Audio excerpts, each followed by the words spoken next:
Hip weakness is a pretty common issue for a lot of athletes and just general individual people. So let's work on some great hip strengthening exercises that you can do at home with or without equipment. I would love for you to add a band if you have a band.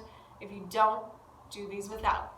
So you're going to start on your side, either side, doesn't matter. I want a 90-degree bend in the knees. So if I was laying up against a wall, my feet would be touching the wall, my hips would be touching the wall, and my shoulder blades would be touching the wall.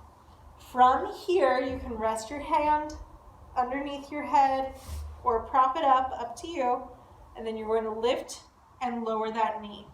So I want you to think about driving that hip forward and not letting it roll back with you. This exercise is not about height or how high you can get that knee.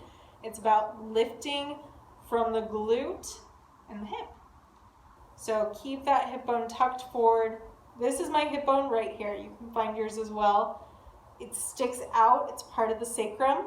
I want it to keep moving forward. I don't want to feel it rotating backwards. So imagine a pole is running from the wall right through the hips. You can't move forward and back on that pole. All you can do is lift and lower from the knee. So you're going to do this for 30 seconds to 1 minute. Then you'll do the other side. Then flip back over to this side, extend the leg, drive your hip away from you. So if I do this exercise where I'm lifting and lowering, you can see my abdominals working to lift. As I'm trying to get height, the more my abs have to crunch. But I don't want my abs to crunch. I want to get my glutes and my hip activated. So I drive this leg away. Now you can automatically see my abs aren't moving at all. It's all happening in the glute and the hip.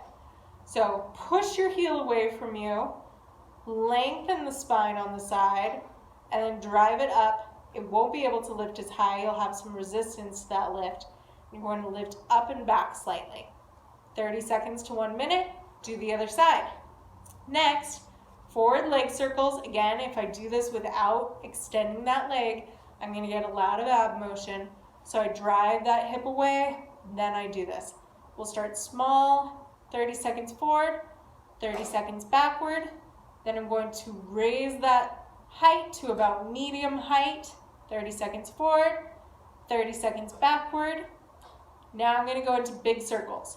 So exhaling my way to the top, inhaling down and around to complete the circle. I'm not going to rest on the bottom. I'm going to keep moving through the motion. Same thing as I go backward. I don't want to all of a sudden come to the bottom and feel like I need to rest before I exhale and go around. So we're not going quick because that means you're going and hyperventilating. Slow and controlled, push that heel away, lift on the exhale, lower on the inhale.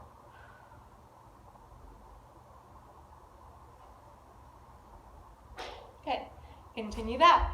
Then you'll flip around, do the same thing on the other side. 30 seconds small, 30 seconds medium, 30 seconds big, both forward and backward for 30 seconds each. That should really get those hips activated. If you do want some ab work to add on to all that and get into the obliques, you're going to come on your side for mermaids, lifting, lowering, lifting, lowering. Again, 30 seconds to 1 minute.